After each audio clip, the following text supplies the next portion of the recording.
When you ever come across the difference of cubes, okay, a cube minus b cube, I'm sure you've seen these terms appearing somewhere in some of the algebraic identities. So you'll try to recall in which identity have I seen this a cube minus b cube appearing. I'm assuming that you already know how to expand a minus b the whole cube.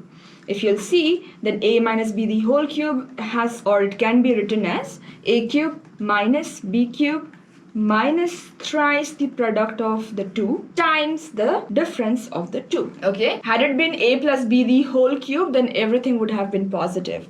So we want to factorize a cube minus b cube. I will try to keep a cube minus b cube wherever it is, and I'll move everything to the other side.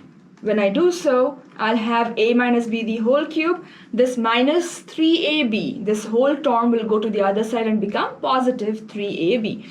So positive 3ab bracket a minus b. Note that this bracket part is going to remain as it is. It was not going to change the sign other side because we have already changed it outside, okay? And now a cube plus a cube minus b cube, this is how you can write it otherwise. Now look at the right side. If you look at the right side, you have two terms. A minus b the whole cube is one and this is the other.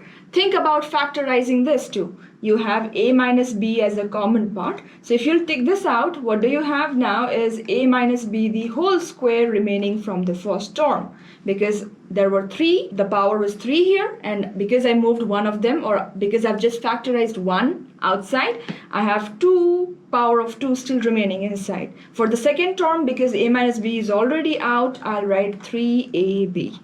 Okay, and now from here, if you'll see, there is something you can do inside the bracket to simplify. A minus b the whole square is something I know how to simplify. A squared minus 2ab plus b squared. There is an existing term plus 3ab inside this bracket. So when you simplify, you just get this as a minus b whole a squared plus ab plus b squared. This is the way you factorize a cube minus b cube. So a cube minus b cube can be written as this. The quickest way, if I'll have to tell you how to remember it, how to memorize it, you see the difference in the question. Remember, there is a trick, okay? A to the power n minus b to the power n is always divisible by a minus b. Okay, this is a general rule for all polynomials. So you can always remember, if you see the difference in the question, make sure your first bracket also has the difference a minus b, and in the next bracket everything positive. It's very easy to remember. Similarly, likewise, you can see if you can derive the formula for a cube plus b cube. Upon deriving this formula, I want you to do that yourself. A cube plus b cube, if you have to factorize, you will see that because it's sum in the question, we'll put a plus b in the first bracket. In the second bracket, all we'll do is everything is positive. The square terms will never be negative. So a square, b square, they will be positive. Just the middle term, the ab term, will be negative here. So I remember it like this. I hope this will help you to remember, or you understand the pattern in how this formula is written. That's it.